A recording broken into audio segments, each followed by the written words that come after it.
So often, the barrier to starting a new project is all of the material gathering, whether it be wood, stone, tuff, copper, leaves, whatever it may be. It's always a huge, huge part of planning out a build. And we've built a lot of things in this world, a lot of things made out of wood, a lot. I think it's pretty safe to say we've probably mined over 10,000 blocks of wood, whether that be stripped wood or just the regular kind. We've used a lot of it. You can see a lot up there. You can see a lot right here. You can see a lot up there. Everything we build has some sort of wood type in it. And as we can see, as we do a quick fly around, I don't discriminate on wood types. I like to use all different kinds. Hello, that just spawned out of nowhere. Nothing for me, nothing needed. So why all this talk about wood? Well, hello bees. We are finally going to start on our industrial district back here. And one of the first builds that I want to do is a tree farm. Now, of course, we'll build something around our tree farm so that it's not a big ugly thing out in the middle of our area here. But step one is actually building the farm itself. Actually, we're going to be doing two farms.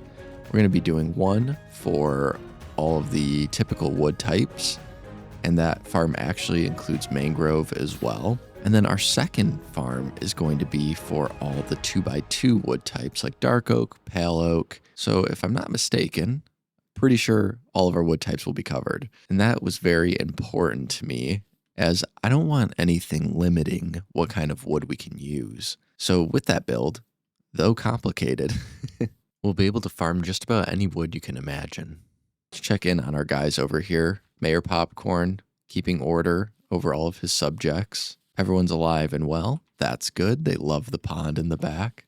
Happy to see them there. The build today is really going to add something to the skyline behind our starting area here. It's going to be a large building that will go right about there with a big silo, which will be housing one of the farms, and then the smaller side will house the simpler farm. Now, I originally planned this path out thinking I'd have smaller farms kind of scattered along, but with the size of this one, I think we're going to switch this up a bit. I'm actually going to clear out this path entirely, and we are just going to do a straight path straight down the middle here. We still have some terraforming to do on this end. And I could probably use some torches down there.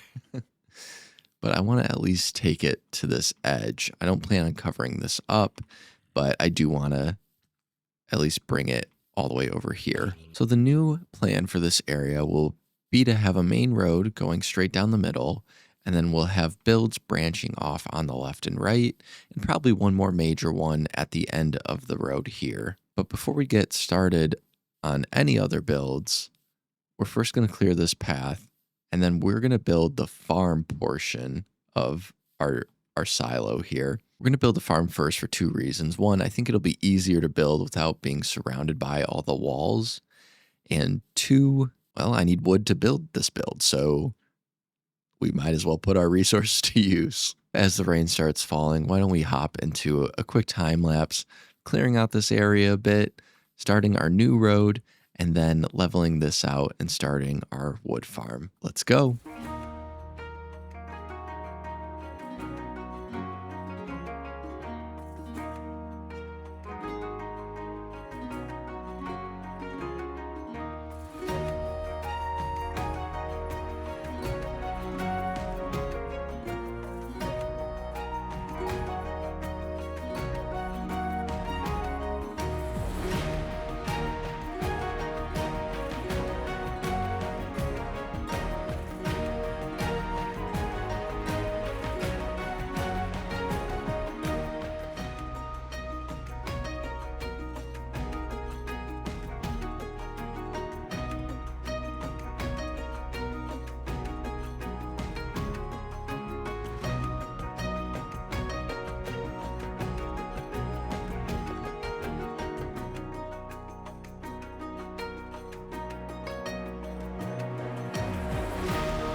We haven't been over here in a second, but we need some bone meal before we can get going with that farm. That was a tough build. Even with having the schematics for those tutorials, oh my gosh, not easy. There was not like a lot of continuity in the block placing, so there was a lot of placeholder blocks here and there. Just take what we can grab. You know, I had to build up to break to build up more, and redstone is just finicky. I tested the 4x4 farm when I finished it, and I forgot to place a water bucket at the top. Immediately blew it all up. So I had to fix that. I have not tested this other farm yet, though. So why don't we just do something simple? Let's grab an oak sapling and let's see if it works. I will link these two farms in the description because at least I know the 4x4 one works for me. This one I tested in a creative world and it worked, but let's make sure it looks like we have all of our redstone up here.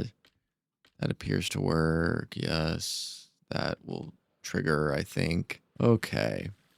This one you have to enter from like up here. So we'll have to create a way to get up here. On off switch, I'm assuming is referring to this. Dot is normal mode. Cross is jungle, mangrove, and fungi. So we want dot.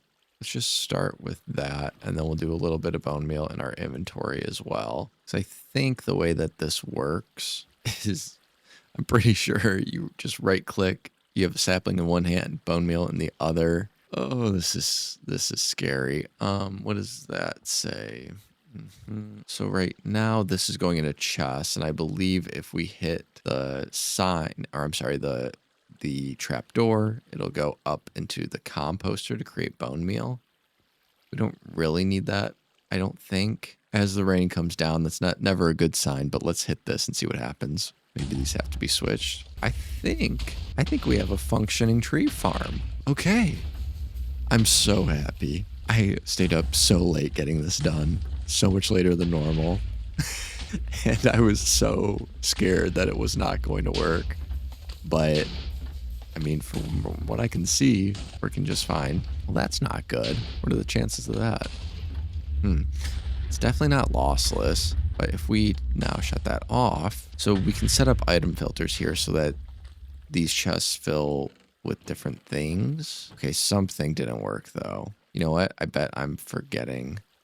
Yeah, I think there needs to be a water source right there. If we go down in here, we should see our items. That's not right either. Okay, let's get the wood real quick. Okay, so not perfect, but in that short amount of time, we got 45 pieces of wood.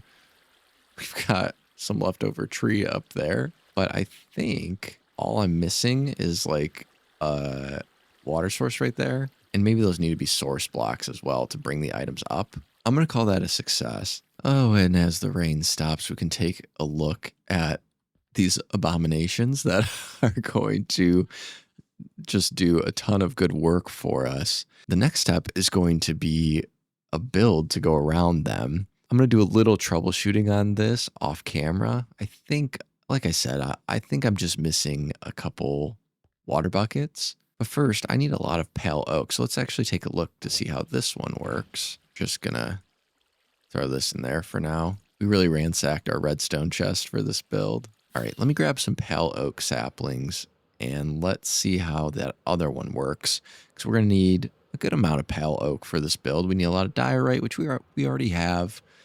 Some oak as well, spruce. There's a lot going on here. So that's why I built the tree farm first, so that we can actually utilize it. I do think I watched this tutorial like 2 weeks ago. I'm pretty sure he had mentioned to have a stack of saplings. So this isn't going to be perfect, but we haven't set up the storage system here yet either, which I'll set something up quick. That needs to go back a little bit. Okay, but just for testing purposes, I believe all we have to do, kind of same thing, flick that lever there, and then we just need to, oh, there's already something on there. I don't know why that piece isn't breaking. I definitely don't need this bone meal on me. There's some bone meal in those dispensers there. So we can just do this. There's a certain way to hit it. Oh, right. Do a little refill. Let's test this again. So there's a certain angle to get this at. I think it's like right there, maybe. Maybe not. Okay, right there is, yes. Okay, perfect. So this is working exactly as intended as well. And then, oh, we don't want to, we ran out of saplings there. So, okay. So we should have got some dark oak from an earlier test. And wow, just that little, here, let me shut this off. Sorry. Getting too distracted by how good that was. Over 2 stacks, just over 2 stacks of pale oak in about, God, what was that? 10 seconds? Not maybe 30 seconds, but I'm impressed. I'm really, really happy with this. So that should be feeding. Wow, there's a lot of stuff in there. That should be an item filter there, I believe. That should be an item filter for the saplings, which will get fed back up to us as we're doing that. Got another one right there. Come on. There we go. Okay, all in all, I'm really, really happy with how this turned out. I don't even know how much pale oak we need. That might be enough already. As you can imagine, the build that's going to cover this is going to be pretty big, and it's going to be noticeable from all the way over here. It's going to create kind of a new vibe and a new area. See, you can see the farm from all the way over here. But this is our industrial district, so it's not going to be as like whimsical, but we'll add some color into it.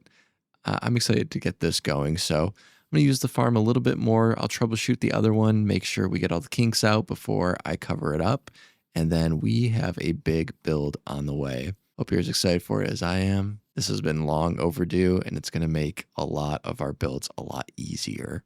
So here we go. If you've been watching the channel for a while, you know that I like to have some sort of theme around my episodes, whether that theme be right on the nose or something a little bit more in the air related to the episode. Might not be something so direct, but for today's episode, I was kind of going back and forth on what I wanted to do, and I ended up on growth. Figured tree farm, growth, they fit together. Starting with the growth of the channel, I'm so proud of what we've been able to accomplish so far, and I can't say that without saying thank you to all of you. The community that we're starting to build here is so incredible. It's filled with so many great people who are so supportive of not only me, but one another as well. I couldn't be more happy with the little slice of the internet I've ended up with. If you've been a viewer of this channel and you want to continue to be a part of the community, join the Discord. Links in the description. We've got tons of great people over there. It's an incredible community. Granted, I am a little biased. As we've continued to make videos, I've started to think about the structure of my videos a little bit and wanting to explore different ways to make our videos. So with the Forever World, I feel like the structure is kind of set. I don't want to mess with it too much. But once Common Ground starts here in about a month, we will kind of switch it up a little bit. The tone will remain the same. I will remain the same. But just kind of the way I tell the story may change just a little bit. I want to get a little bit more creative with the way we start and end our videos. Talking about the build, we put a lot of great little details into it. You can see kind of the storage docks on the front and on the right hand side there. The tree stained glass at the front to kind of represent what this is. Lots of little details to bring this all together. And that is a wrap on our first build in our industrial district. I'm happy with it. It's fun. It's a little different outside of what we've been doing, but it still kind of fits the theme of everything. I like all the detail we put into it. Maybe we'll add a little path going there. Feels like the natural progression of traveling along. But all in all, I think it turned out nice. I like the little details we've added to the outside to make it look a little bit more lived in. the cranes with the storage areas. Of course, all the different log piles scattered around. We've got this little side path here leading us back into the side door, where I think we may close this off and maybe do a moss farm in here. Could maybe do that next episode on top of some of the other stuff we have planned. That won't be too bad to make. All in all, though, this is working exactly as I need it to. The amount of, maybe it's better to talk out here so we're not getting rained on. The amount of wood that tree farm produces in a short amount of time is absolutely incredible. This one, the taller one for the single trees, obviously doesn't go as fast because it's not, this has about 4 times the wood, but it does exactly what we need it to do. We had a lot of oak on hand, but outside of that, every other piece of wood you see in this build was a gift of those 2 farms there. The farms themselves really weren't too bad to make. This one especially was kind of easy. This one's a little bit more complicated, and I need to add a way up there. I actually need to close in a lot of this as well. This interior will be worked on. Today's episode was just a little weird. Between those 2 huge farms and then the huge build surrounding it, I've spent so much of my recording time this week actually building. We had some fun on stream finishing this up and adding the little extra details. But all in all, most of my time this week was spent during that time lapse you just saw. And as I'm staring at this, I realize we're forgetting a rose bush. We need a piece of bone meal. You can see some of these other farms as I go to get that piece of bone meal that we've got scattered about here. The purpose of that industrial district will be to kind of move all of those farms to a permanent home. Don't need that much. We also need to update our map. But with that said, we have plenty of future plans for that area.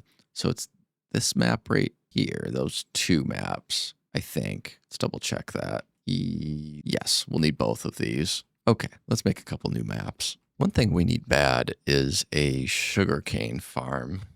Our little farm over by our villagers, not cutting it anymore. All right, we got a couple empty maps. We've got our paper, we've got our crafting table. We should be able to get these guys updated here. Probably one like right here. Make this one a little bigger. We've got about half of it in there. All right, and then our other map is going to be near this wall to get our last bit of stuff updated. Left my crafting table all by its lonesome. We won't forget you this time. Let's just take a quick loop around here. That should be everything. Get this filled in, and then we will throw it back on the map board. Looking at these maps apart, it seems like there's a missing piece, but I guess not. That's funny. That giant build, it just looks like that little dot on the map, but we can see our industrial district kind of taking shape here. I like it. I like it a lot. We're going to be adding a couple more builds scattered throughout as we move along. We've got a lot of little farms to move in. We have the 2 out here. We've got 3 in the basement of the wood shop. We have our sugarcane farm. There's a lot of things that still need a home. But next week, we're actually going to be working right here. This was my original plan for a little neighborhood. That path maybe could still work. I've got a few houses planned. We'll move some villagers over here, maybe some copper golems as well to live in our first residential community. Because I've got a house. The wizard has a house. There's the farmhouse. But most of the other real estate in our kingdom here is kind of taken up by businesses or public goods, religion, everything but residential housing. So we're going to get some houses built next episode to move some people in and expand our village just a little bit more. As we finish up today, we've got one more thing to do, and of course that is our commenter tree. This week's tree goes to D-Glot. D-Glot's been in some of the streams and been a longtime viewer of the channel. I appreciate you. You have one of our main trees here next to our bulletin board. As the sun starts to set and we overlook our tree farm, I want to thank everybody for watching this week. This was a very, very fun build. Granted, it took a lot of time. I don't know yet exactly how long the episode stands. It may be a shorter one. If it is, I hope you enjoyed it. It's funny how these things work out. The same amount of work, even more work, maybe went into this episode than some of the other ones, but who knows? It may be a shorter one just because of the way that so much time was put into the build. Sometimes it's how it goes, though. Next week, we'll be back with another episode with some new builds coming your way. Remember, if you're interested in our SMP, if you're a content creator, the Common Ground applications close on Tuesday, April 28th. So if you're watching this early, maybe head on over to that channel if it feels like something you'd be interested in. Before the mobs start getting me, I hope you enjoyed this one. I enjoyed making it. It's a great little addition to our world. And I hope to see you here next week for the next one. With that, thanks for listening. Thanks for hanging out. Until next time.